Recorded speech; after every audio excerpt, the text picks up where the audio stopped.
Taste the Daily. Tiruvallur மற்றும் நெல்லையில் இளைஞர்கள் காவலர் ஒருவருக்கு அரிவாள் வெட்டு சம்பவங்கள் அரங்கேறி உள்ளது அதிர்ச்சியை ஏற்படுத்தியுள்ளது. இதுகுறித்த கூடுதல் தகவல்களை தலைமை செய்தியாளர் ஜெயக்குமாரிடம் கேட்கலாம். வணக்கம் ஜெயக்குமார், கூடுதல் விவரங்களை பதிவு பண்ணலாம். வணக்கம் கண்ணதாசன். ஸ்டாலினின் திமுக ஆட்சியில் தமிழகத்தில் கஞ்சா போதையில் இளைஞர்களுடைய அட்டகாசம் தலைவிரித்து ஆடிக்கொண்டிருக்கிறது. கஞ்சா போதையில் கத்தியை எடுத்து காவலரை வெட்டுவதும், கஞ்சா போதையில் 2 இளைஞர் குழுக்கள் மோதிக்கொண்டு கத்தியால் வெட்டி கொண்ட சம்பவம் என திருநெல்வேலி மற்றும் திருவள்ளூரில் மிகப்பெரிய அளவில் பரபரப்பை ஏற்படுத்தி இருக்கிறது. குறிப்பாக திருநெல்வேலி மாவட்டத்தில் காவலராக இருக்கக்கூடிய ரஹமத்துல்லா மணிமுத்தாறு 9வது பட்டாலியனுடைய அந்த பிரிவிலே பணியாற்றி வருகிறார். விடுமுறைக்காக சொந்த ஊருக்கு திரும்பியிருக்கிறார்.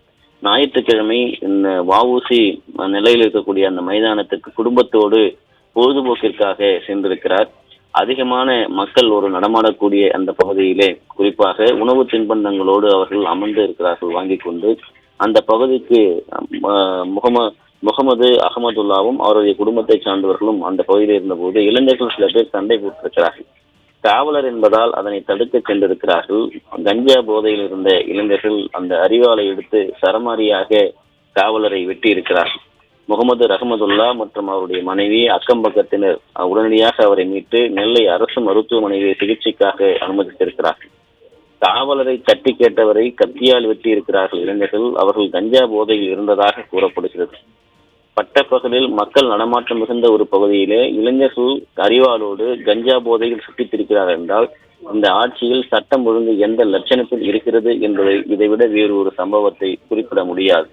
அதே போன்று திருவள்ளூர் மாவட்டம் அருகே கஞ்சா போதையில் 2 இளைஞர்கள் குழு மோதிக்கொண்டு ஒருவர் கத்தியால் தாக்கி கொண்டிருக்கக்கூடிய சம்பவம் மிகப்பெரிய அளவில் பரபரப்பை ஏற்படுத்தி இருக்கிறது.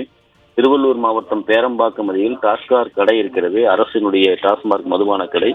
அந்த கடைக்கு அருகே இளஞ்சேரி என்கிற பகுதியைச் சேர்ந்த முகேஷ், கலாம்பாக்கம் என்கிற பகுதியைச் சேர்ந்த லோகேஷ் 2 பேரும் கஞ்சா புகைப்பதற்காக சர்வசாதாரணமாக கஞ்சா பொட்டலங்களோடு சென்றதாக கூறப்படுகிறது.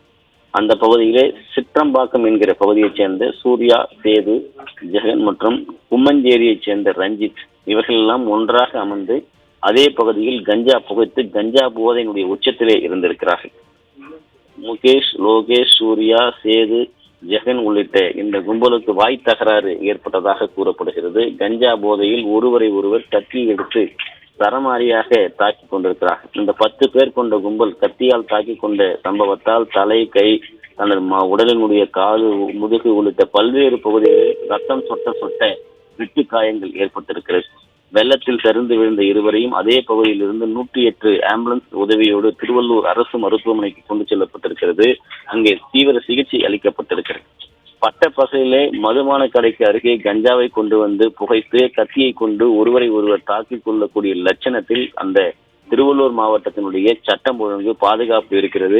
முறையாக இது போன்ற பகுதிகளில் இளைஞர்கள் இதுபோன்று வெறியாட்டம் நடத்துவதால் கஞ்சாவினுடைய புழக்கம் எப்படி தலைவரித்து ஆடி சென்றிருக்கிறது, கஞ்சாவை புழைக்கக்கூடிய பழக்கம் இளைஞர்கள் மத்தியிலே எப்படி வெகுவாக பரவி வருகிறது, கஞ்சா போதை தலைக்கேறியதும் எப்படி கத்தியை கொண்டு ஒருவர் ரவுடிகளைப் போல தாக்கிக் கொள்ளக்கூடிய சம்பவங்கள் அரங்கேறி வருகிறது என்பதை திருநெல்வேலி மாவட்டத்திலே காவலரை கஞ்சா போதையில் தாக்கிய சம்பவமும், திருவள்ளூர் மாவட்டத்திலே 10 பேர் கொண்ட இளைஞர் கும்பல் கஞ்சா போதையில் ஒருவர் கத்தியால் தாக்கி கொண்டிருக்கக்கூடிய இந்த சம்பவங்களும் எடுத்து காட்டுகிறது. ஸ்டாலினுடைய திமுக ஆட்சியில் ஒருபுறம் கஞ்சா காட்டாராய் ஓடிக்கொண்டிருக்கிறது, மறுபுறை கஞ்சாவை புகைக்கூடிய இளைஞர்கள் இதுபோன்று கத்தியை கொண்டு வெறியாட்டத்தில் ஈடுபட்டுக் கொண்டிருக்கிறார்கள். சட்டம் ஒழுங்கு சந்தி சிரிக்கக்கூடிய நிலையில்தான் இருக்கிறது. கஞ்சாவையும் கட்டுப்படுத்த ஸ்டாலின் அரசால் முடியவில்லை. கஞ்சா போதையில் மோதிக்கொள்ளக்கூடிய இந்த கும்பல்களுடைய சட்டம் ஒழுங்கு பிரச்சனையும் கட்டுப்படுத்த முடியவில்லை என்று அந்த பகுதியில் இருக்கக்கூடிய மக்கள் வேதனை தெரிவித்திருப்பது குறிப்பிடத்தக்கது. கண்ணதாசன்.